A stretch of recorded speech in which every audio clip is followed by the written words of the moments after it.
Mesdames, Messieurs, bonsoir. C'est la fin de cette conférence. Vous avez pu voir des intervenants, vous avez pu voir les hommes et les femmes qui sont venus ici pour parler de cette émergence de l'Afrique. Je suis en compagnie de Rodin Mwandimi qui, lui, a été l'organisateur. Rodin, bonsoir. Bonsoir. Alors, vous avez organisé votre premier événement, H2030, rapidement. Déjà, le bilan?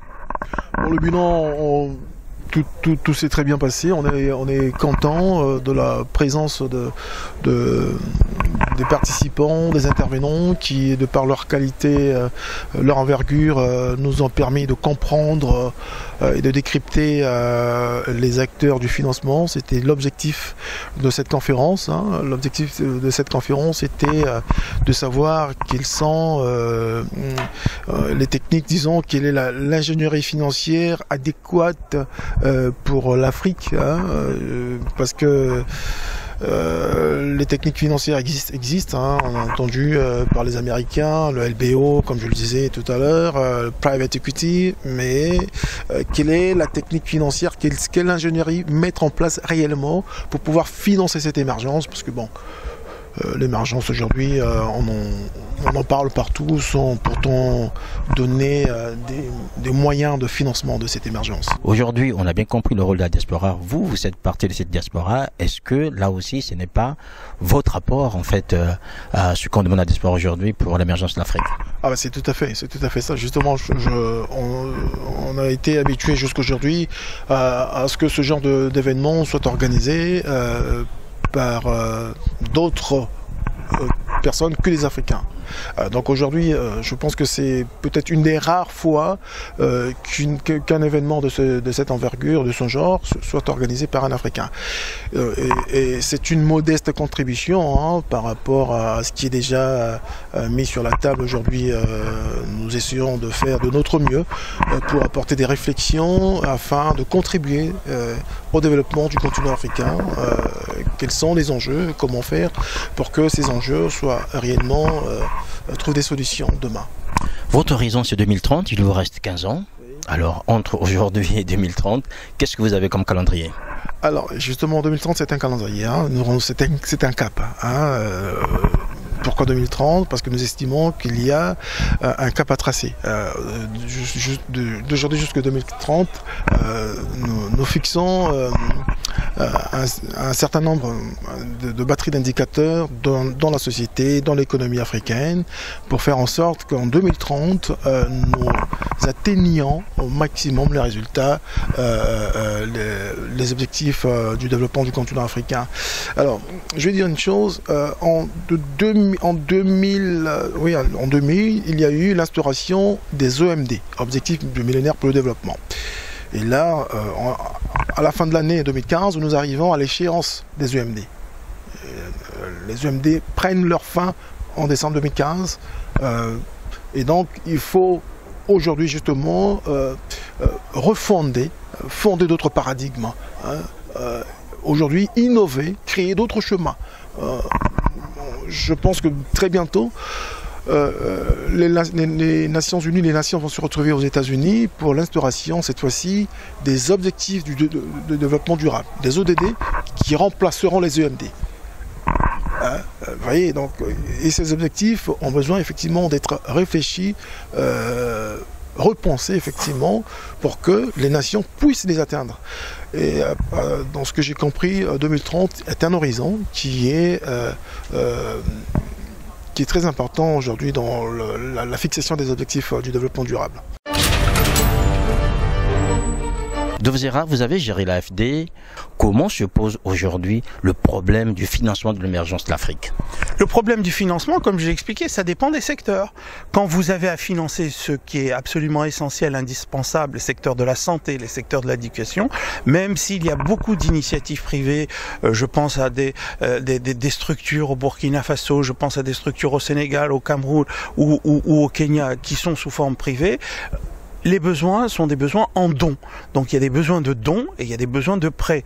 Bon, le problème des prêts, c'est qu'il faut éviter de trop réendetter les États. Ils ont connu des périodes d'endettement compliquées, difficiles, qui ont été en partie réglées par l'annulation des dettes. Et c'est la raison pour laquelle se développe de plus en plus ce qu'on appelle les partenariats publics-privés, de l'association de capitaux privés avec des capitaux publics. Et ce qui est significatif et intéressant, c'est qu'aujourd'hui, il y a un secteur financier, un secteur bancaire panafricain qui est de plus en plus investi dans le financement de la croissance africaine, et il y a de plus en plus de fonds d'investissement africains, européens, américains et de toutes origines, et c'est tout cela qui doit être encore augmenté, multiplié pour assurer cette croissance et permettre de donner de l'emploi, de nourrir toutes ces populations qui vont arriver. Aujourd'hui, vous connaissez très bien toutes ces problématiques liées au financement de l'Afrique. Une question simple. La politique africaine aujourd'hui est instable. On parle de développement, certains, le Congo par exemple, dit l'émergence 2025, en Côte d'Ivoire on parle de 2020. Est-ce que vous croyez que ces horizons fixés peuvent être atteints au moment où on sait l'instabilité dans laquelle se trouve une bonne partie des pays africains, notamment l'instabilité politique?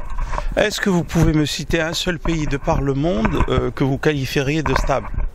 Il n'y a pas de stabilité dans le monde. Le monde évolue comme toute personne en tant qu'individu, un pays, une société, une entreprise, une association, une famille, ça évolue et il n'y a pas de stabilité. Ce sont des stabilités renouvelées en fonction de l'évolution. Moi, si vous voulez, j'ai toujours cru à l'Afrique.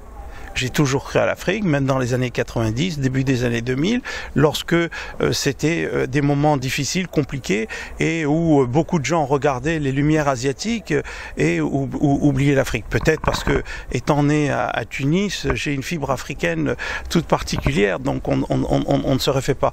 Je crois beaucoup au développement de pays que vous avez cités, comme la Côte d'Ivoire, comme le Congo, mais bien d'autres. Aujourd'hui, on a cité au cours de la conférence l'Afrique du Sud et le Nigeria comme pays émergents, mais le Ghana, le Rwanda, le Kenya, l'Éthiopie et bien d'autres encore sont dans l'antichambre de ce qu'on appelle le groupe des pays émergents et sont dans des process très positifs. La grande difficulté du développement de l'Afrique, c'est sa croissance démographique. Il ne faut quand même pas oublier que les Africains c'était 250 millions d'habitants en 1960, aujourd'hui plus d'1 milliard, 1,2 milliard et en perspective 2,2 milliards, 2,4 milliards à échéance de 2050. Toute la difficulté, c'est de faire suffisamment de croissance pour absorber cette croissance démographique, pour ne pas être pris de court. La croissance démographique, c'est comme une sorte de course-poursuite. Vous créez une école, mais c'est pas suffisant compte tenu du nombre d'enfants qui arrivent pour y être intégrés. Donc c'est ça la difficulté de l'exercice, et c'est pour ça qu'il faut faire, comme j'ai essayé de le démontrer au cours de mon intervention, c'est pour ça qu'il faut essayer de faire le maximum d'efforts. La communauté internationale doit s'investir pour le développement de l'Afrique, parce que c'est essentiel pour éviter que cette croissance démographique n'entraîne ce qu'on appelle des risques malthusiens. Durant toutes ces interventions, il y a eu un point de fixation sur le franc CFA. Vous n'êtes pas intervenu sur cette question, c'est exprès? Oui, c'est exprès, parce que je pense que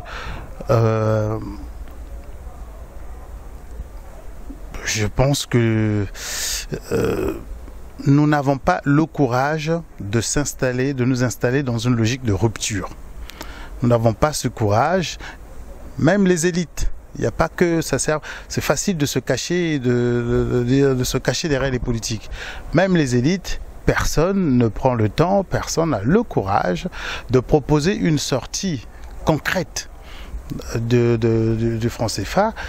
Je pense qu'il s'agit de ne pas sortir, mais je pense qu'il faudrait qu'on amorce réellement une réflexion profonde sur les moyens d'une rupture ou sur les moyens de faire autrement, parce que nous savons que nous avons une monnaie qui est trop forte alors que nous avons des économies qui ne reflètent pas.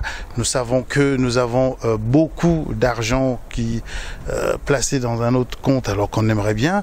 C'est vrai qu'il y a plusieurs camps, ceux qui montrent les avantages et les inconvénients. Il y a plusieurs pays autour de nous qui montrent aussi l'exemple d'efficacité ou l'exemple d'échec. Je pense que c'est des problèmes à traiter avec beaucoup de doigté et ceux qui sont au pouvoir le font très bien. Maintenant, ce qui manque à mon sens, c'est on ne parle pas souvent du franc CFA.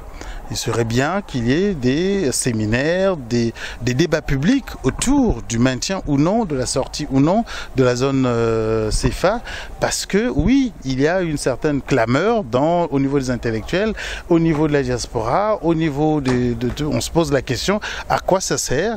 50 ans après, qu'est-ce que nous avons gagné? Ça serait bien qu'on ait des états généraux du franc CFA, pour qu'on sache un peu qu'est-ce que ça nous a apporté, qu'est-ce qu'on a gagné, qu'est-ce qu'on a perdu, est-ce qu'il faut se maintenir dans cette zone où il faut individuellement ou de manière concertée mener des actions en vue de faire entendre une autre voix différente par rapport à ça.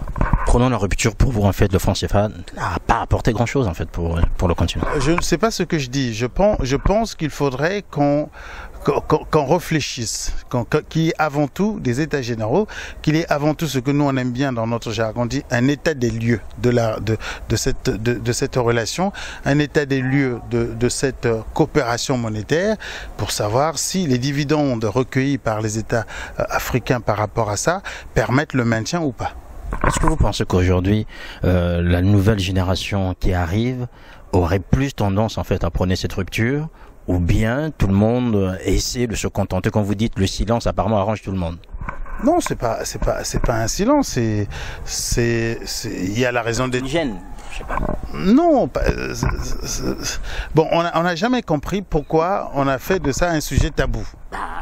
On n'a jamais compris. Et du côté français, quand vous êtes en réunion, vous évoquez la question, ça rend nerveux tout le monde. De l'autre côté, voilà, on a vu, ça rend tout le monde nerveux et on n'a jamais compris. Donc il va falloir peut-être qu'un jour, oui, qu'on se décide à comprendre ce qui se passe exactement sur le franc CFA, parce que la question devient récurrente. Donc, si je vous comprends, c'est qu'on ne peut pas aujourd'hui parler d'une émergence réelle, notamment des pays dépendants du franc CFA, sans pour autant qu'on se pose cette question de, peut-être pas son utilité, mais au moins de sa place aujourd'hui. Mais qui dit émergence dit s'insérer dans le commerce international. Oui. S'insérer, ça veut dire acheter, ça veut dire exporter et importer. Donc forcément la question monétaire se pose. Forcément, on est au cœur du problème. Alors est-ce que nous avons un avantage à procéder comme nous le faisons actuellement, ou en faisant autrement généralement quand vous parlez de ça, on dit non, mais en contrepartie, il faut être rigoureux. C'est comme si on est en train de nous dire, vous manquez de rigueur, donc mieux vaut rester là pour quand vous êtes. C'est un peu scandaleux. Donc, mais de l'autre côté, on n'entend rien. Donc, moi, je pense qu'il faudrait qu'il y ait un débat public. Qu'il y ait un débat public sur la question, oui ou non, pour ou contre le maintien dans la zone, etc. Ça peut se faire au niveau, ça peut se faire dans des cercles restreints déjà. Ça peut se faire sous la forme d'une conversation stratégique. Ça peut se faire sous la forme d'un séminaire gouvernemental. Mais oui, au niveau de la jeunesse, puisque la jeunesse congolaise est quand même instruite, au niveau de la jeunesse, cette question se pose. Au niveau des leaders d'opinion, cette question se pose. Maintenant, au niveau de certains gestionnaires, on tait la question. Mais bon, on m'a toujours dit, une question non posée est une porte close. Est-ce qu'on souhaite que cette porte soit toujours close, ou on va faire l'effort de l'ouvrir pour pouvoir vider la question de toutes ces zones d'ombre ou de toutes ces incompréhensions. Voilà, mesdames, messieurs, vous avez suivi avec nous cette conférence organisée ici à Marc-en-Barœul qui portait sur comment financer l'émergence de l'Afrique. Merci aux personnes qui ont bien voulu répondre à nos différentes sollicitations. Merci à vous aussi de nous suivre. Merci surtout à Noko Kumunga Koso pour les images. Merci à vous qui êtes restés fidèles à Ziana TV. Merci à l'ensemble de l'équipe qui s'est déplacée ici en Marc-en-Barœul afin de vous faire vivre cet événement. Merci surtout à vous qui nous suivez. Désormais, vous êtes de plus en plus nombreux. Je pense que cette fidélité était nécessaire pour nous permettre de continuer à vous faire vivre. C'est vraiment très important. Portez-vous bien et à très bientôt. Au revoir.